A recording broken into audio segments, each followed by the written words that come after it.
à un certain moment, il va en arriver, on va voir une profusion de propos haineux sur le net, des gens dont on sait que ce sont ses partisans. Ils ne se désolidarisent pas forcément. Il va déclarer lui-même qu'il est pro Ouattara. Il va faire une première sortie où il dit qu'il est pour le franc CFA. Il va refaire une deuxième sortie, j'ai les vidéos où il dit, je me souviens à l'époque, il avait dit qu'il ne peut pas se prononcer parce qu'il ne connaît pas notre stock d'or.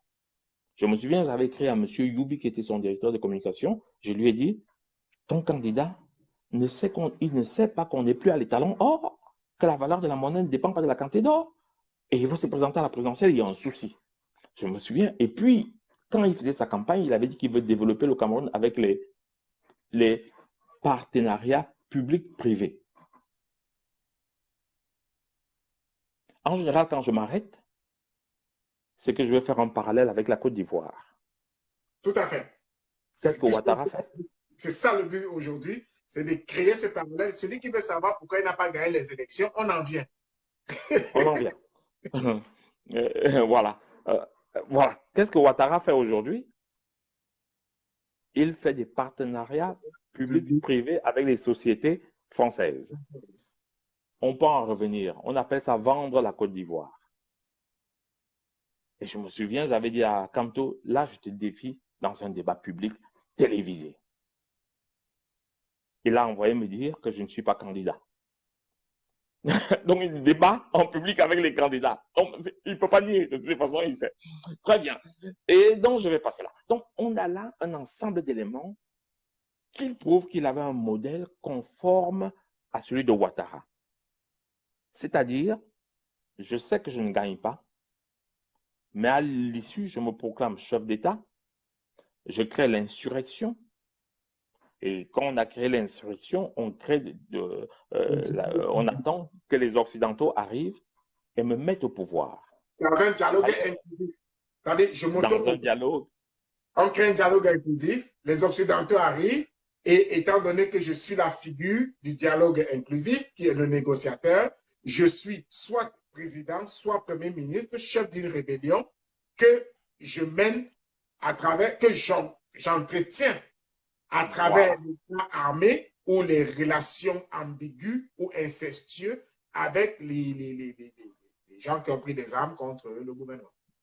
Parfaitement. Voilà ce qu'il va essayer de faire. Henri, il y a quelque chose qui me surprend. Tu dois avoir un don pour éliminer les têtes de mort. Hein, Gilano. On n'a même pas une tête de mort. Ils ont quand même réussi à faire disparaître mon image. Ces gars sont forts. Ils vont travailler fort.